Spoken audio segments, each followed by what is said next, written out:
Cyberabad police ने ban रियासती सारिकीन के 2 गिरोहों को गिरफ्तार कर लिया जो 2 व्हीलर और 4 व्हीलर गाड़ियों की गैर कानूनी तौर पर फरोख्त कर रहे थे।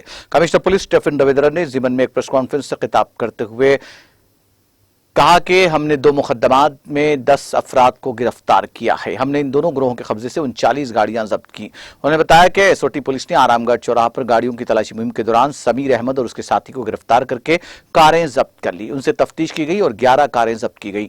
जांच में पता चला कि गाड़ियां पुणे, दिल्ली, हरियाणा से सरका की गई थी।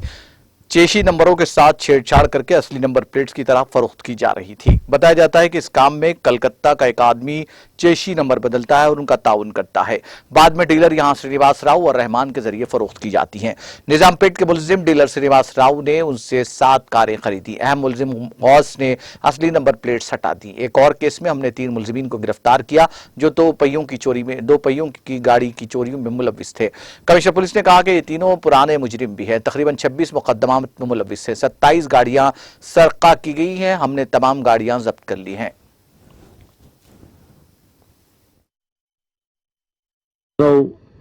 जो कि सेकंड हैंड कार्स के डीलर हैं, उनके पास से 7 व्हीकल्स मिले। 7 व्हीकल्स करीम श्रीनिवास के पास, मक्की और रहमान के पास 2 व्हीकल, इन दोनों के पास एक व्हीकल, टोटल 11 4 व्हीलर्स मिले, जिसमें से 3 फॉर्चूनर है, 2 क्रीटा है, 2 क्रिस्टा है, बाकी के एक व्हीकल है। ये दिल्ली में, हरियाणा में और महाराष्ट्र से चुरा के ये व्हीकल्स ला के तेलंगाना में नंबर प्लेट और चासी नंबर चेंज करके यहाँ पे लोकल पर्सन्स को बेचने की कोशिश करें। పరిధిలోని ఒక 2 ఇంటర్స్టేట్ ఆటోమొబైల్ గ్యాంగ్స్ ని పట్టుకోవడం జరిగింది. టోటల్ ఒక 10 మెంబర్స్ ని అరెస్ట్ చేశాము.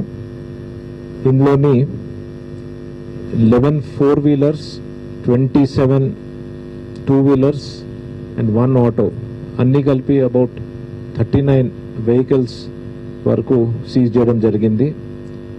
ఈ అక్యూజ్డ్ ఎవరైతే ఉన్నారో they are all from Telangana, Delhi, Haryana and Vikarabad. వీళ్ళందరూ ఇప్పటి వరకు అబౌట్ 35 క్రిమినల్ కేసెస్ వరకు ఇన్వాల్వ్ అయి ఉన్నారు. And total worth of the property that was seize was about 3.5 crores. So ఇందులో ఈ కేసు వివరాల్లోకి